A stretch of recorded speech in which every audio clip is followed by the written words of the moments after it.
Olá, Shalom! Estamos prontos agora para mais uma semana de aprendizado sobre Jesus Cristo. Então agora você é muito bem-vindo a esta sala de aula onde Jesus é o tema principal. Glória a Deus por isso. Eu gosto de lembrar que nós estamos colocando o Senhor no lugar certo, porque em Apocalipse há uma advertência à igreja Jesus dizendo, estou à porta e bato. Não é uma referência a bater na porta do coração das pessoas para ser aceito pelas pessoas, nada disso. Na realidade, é Deus quem tem que nos aceitar e não nós que temos que aceitar. Mas o assunto também não é esse. O assunto que Jesus está se referindo é: eu bato a porta da igreja, porque a igreja do final dos tempos, a igreja que vivemos, é uma igreja apática, fria, indiferente quanto à presença do Senhor Jesus.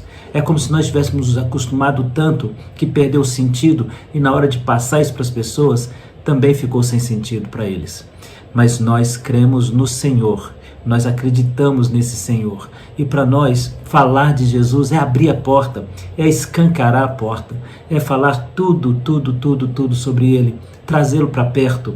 Você sabia, por exemplo, que há um entendimento entre os judeus de que tocar no nome de Deus ou falar o nome de Deus de alguma forma é atraí-lo para perto de você? Você sabia disso? Pois é, eles acreditam nisso e eu também acredito. Invocar o nome do Senhor é trazer o verbo vivo de Deus para a nossa presença. Invocar o nome do Senhor é colocar o leão da tribo de Judá na nossa retaguarda. Invocar o nome do Senhor é se colocar no quartel general de Cristo e ser protegido pelos seus anjos. Invocar o nome do Senhor é sentir a doce e poderosa presença de Deus. Então nós estamos aqui hoje para um tema especialíssimo. Você vai acompanhar comigo agora um dos temas mais lindos das Escrituras. Nós vamos falar sobre Jesus desceu até o Sheol e pregou aos espíritos em prisão. Você agora vai ficar com um estudo maravilhoso. O tema desse estudo, Jesus desceu ao inferno e pregou às almas em prisão. Vamos então refletir sobre 1 Pedro. Pegue a sua Bíblia, pegue o seu caderno e se assente para escrever tudo, porque há muita mensagem linda e rica da parte de Deus. Você vai caminhar comigo pelas páginas da Bíblia e vai entender como o Senhor fala de maneira tremenda. Seja bem-vindo então ao Moving Escatologia Fácil com Israel, onde você vai agora iniciar as descobertas novas, novos momentos, nova descoberta com o Senhor Jesus Cristo andando pelas páginas da Bíblia. Vamos comigo? Vamos andar, eu não vou deixar você, eu não vou largar a sua mão, eu vou andar com você até o fim, ensinando, levando você ao entendimento da verdade pela verdade. A Bíblia foi escrita para você. A Bíblia é um livro, é uma carta de Deus escrita para o seu povo e você vai entender essa carta, você vai compreender o amor de Deus por você. Então vamos caminhar, ande comigo e depois da vinheta nós começamos a nossa primeira aula. O Senhor desceu ao Sheol. Vamos comigo.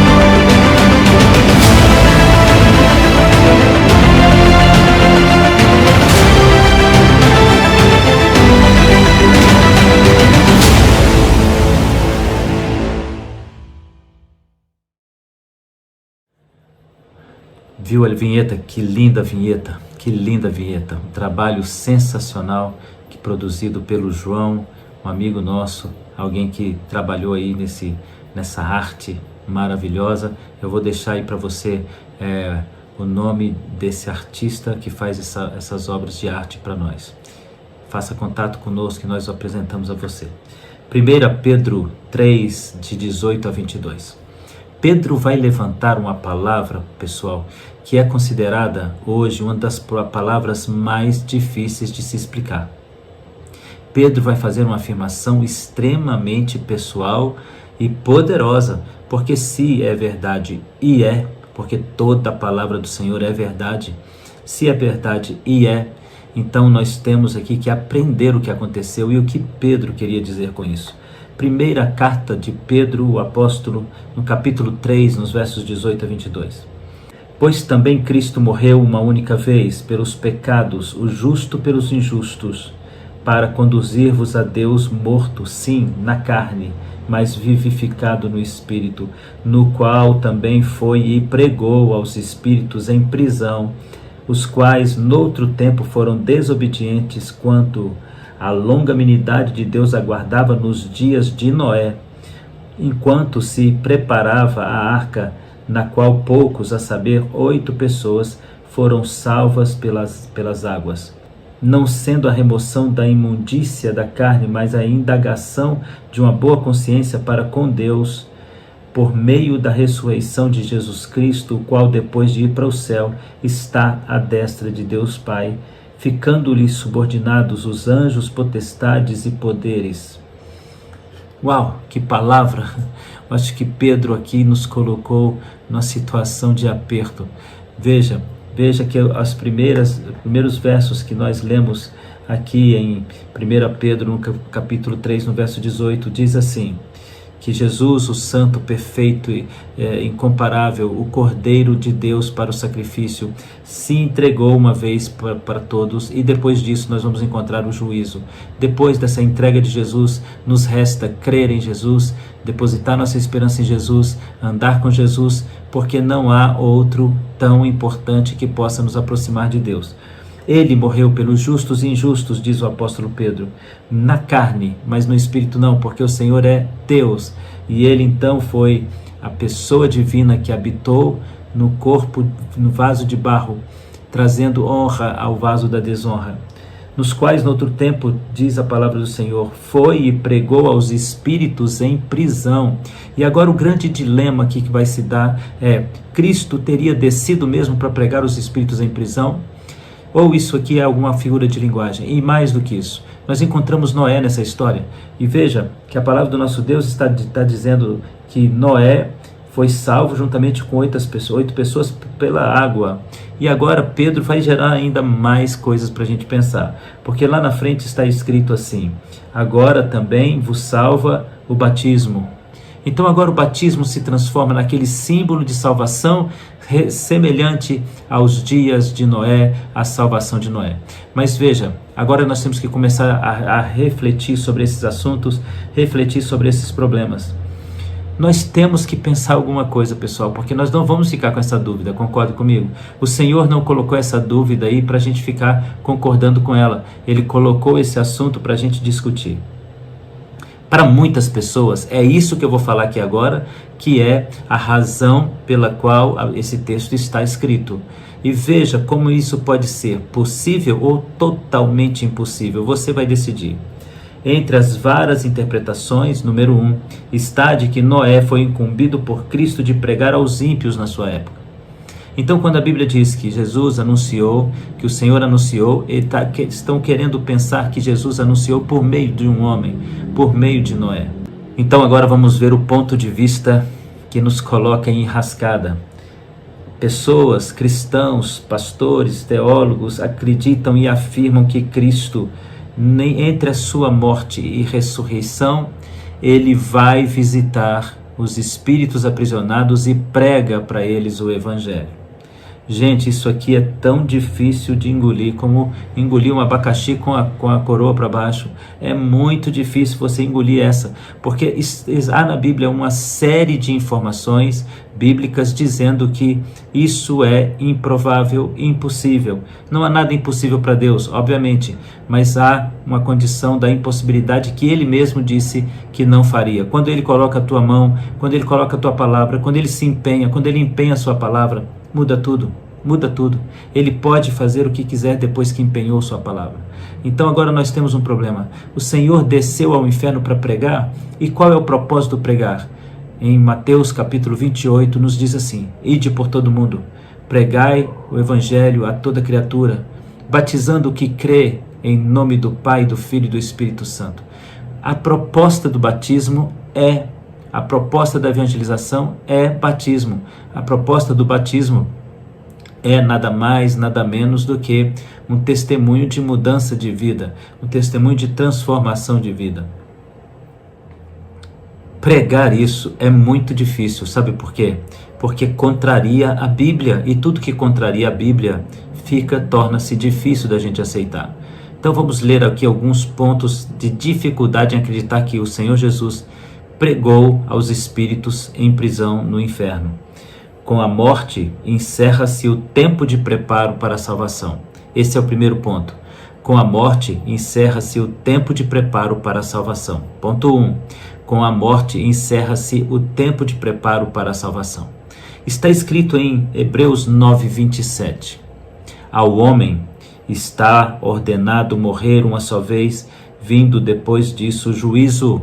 O homem só pode morrer uma só vez e vem depois disso o juízo.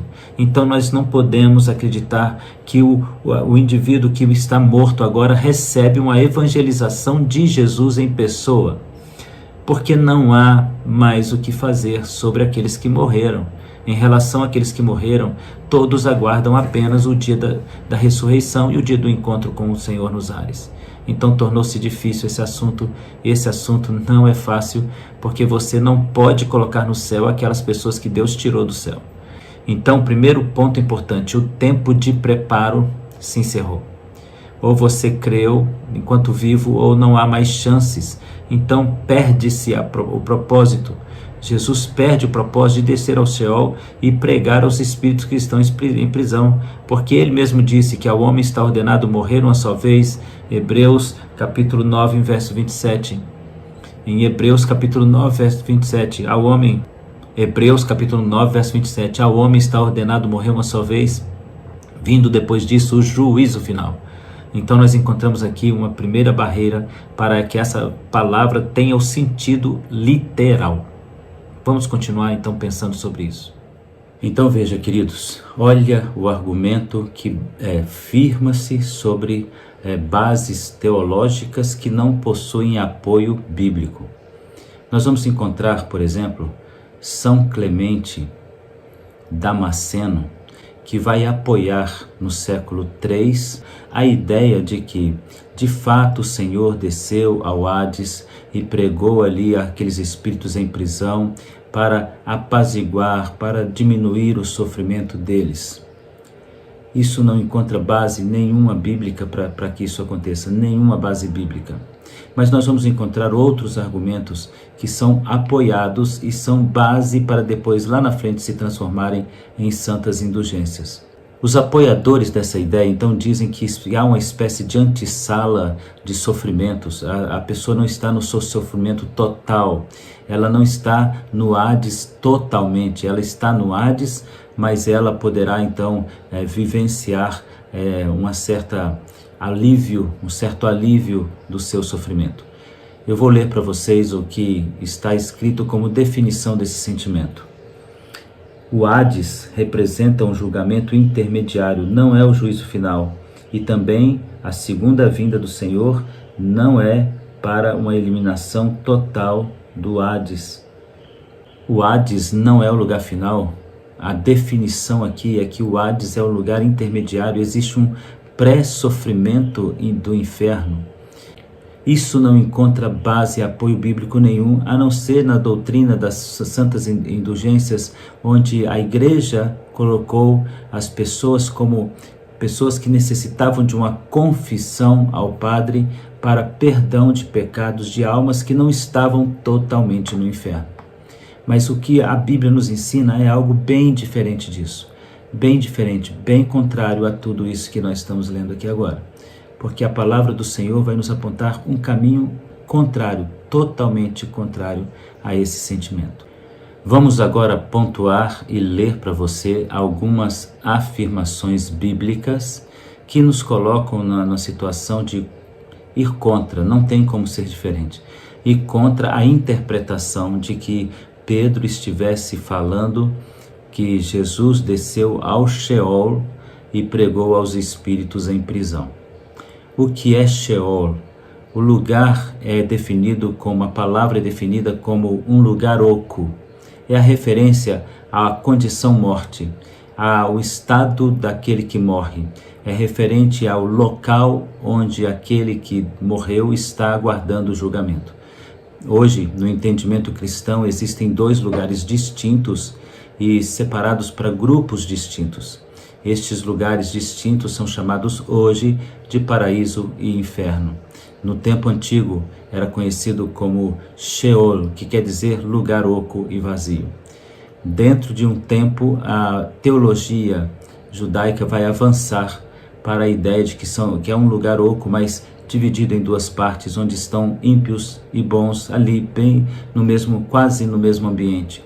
Mais à frente nós vamos entender que a Bíblia vai ver ou vai evoluir mais uma vez o entendimento judaico e nós vamos ver esses dois lugares distintos, mas também muito próximos. E muito mais perto de Jesus nós vamos encontrar a teologia judaica avançando para a ideia de que existem dois lugares distintos e separados entre si. Então nós vamos ter aí o inferno e vamos ter aí também o paraíso. Mas vamos agora pontuar cada uma das informações bíblicas que vão contrariar a ideia de que nós, ao morrermos, podemos ir para uma espécie de antessala de condenação, no caso daqueles que estão prestes a ser condenados por algum pequeno erro, onde a palavra de Deus diria que Jesus pregou aos espíritos em prisão e aliviou a dor desses homens e aliviou o sofrimento deles. Vamos ver o que a Bíblia diz a respeito?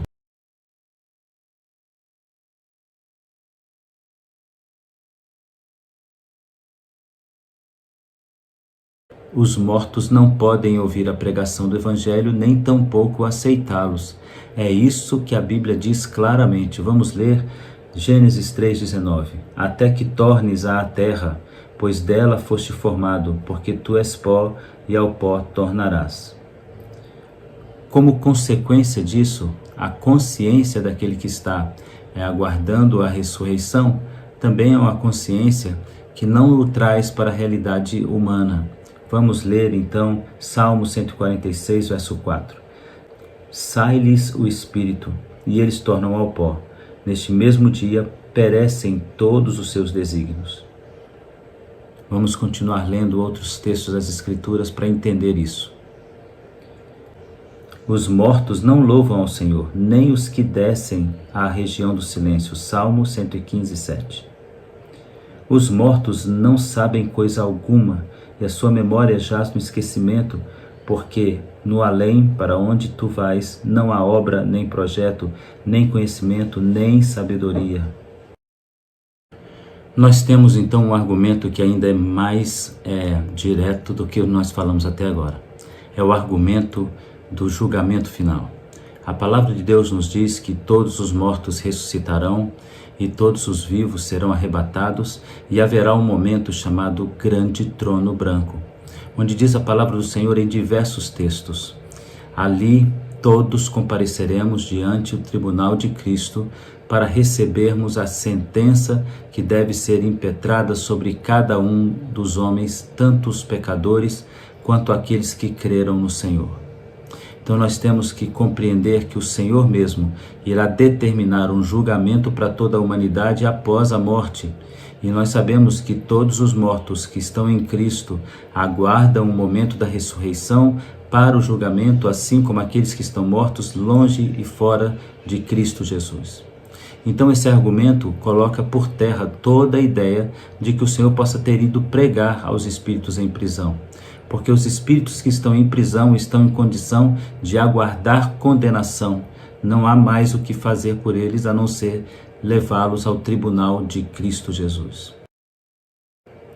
Veja, querido, agora nós temos outros argumentos para defender a ideia de que o Cristo não desceu ao Sheol para pregar, anunciar salvação, porque aqueles que estão mortos na condenação não podem mais ter uma segunda chance. Eles já estão determinados para o dia do juízo, eles já traçaram seu próprio destino ao decidirem crer no Senhor ou lutar contra Ele. Então há algumas questões muito fortes sobre a razão de Cristo não ter ido pregar, no sentido de ter ido anunciar o Evangelho para os mortos. Então qual seria o entendimento? Então o entendimento agora vai caminhar entre alguns pontos. O primeiro entendimento diz o seguinte: Cristo pregou, porque o texto vai dizer sobre Noé, o texto vai fazer alusão a Noé e vai falar da geração de Noé. Então alguns defendem a seguinte ideia: que o Senhor Jesus, que é Deus, manifesto, ele ajuda Noé a levar a mensagem da evangelização que é negada, e aqueles espíritos que estavam ali condenados por negar a salvação por meio da palavra ministrada sobre Noé. Então eles não só negaram a Noé, mas negaram também a Yeshua. Esse é o primeiro pensamento. O segundo pensamento diz respeito ao fato de que Cristo não prega diretamente a uma geração específica, mas ele prega por meio dos seus servos a gerações, ou durante gerações, e ele usa como figura aqueles que não creram em Noé, e por gerações o Cristo vem falando sobre salvação, e a humanidade simplesmente fecha os seus ouvidos e não ouve o que diz a palavra do Senhor. O que seria a prisão em 1 Pedro 3,19? A prisão, segundo a Bíblia, seria o estado de pecado. Salmo 142:7. Tira minha alma do cárcere, para que eu dê graças ao teu nome. Quanto ao perverso, as suas iniquidades o prenderão com as suas cordas, e os seus pecados serão detidos. Provérbios 5:22.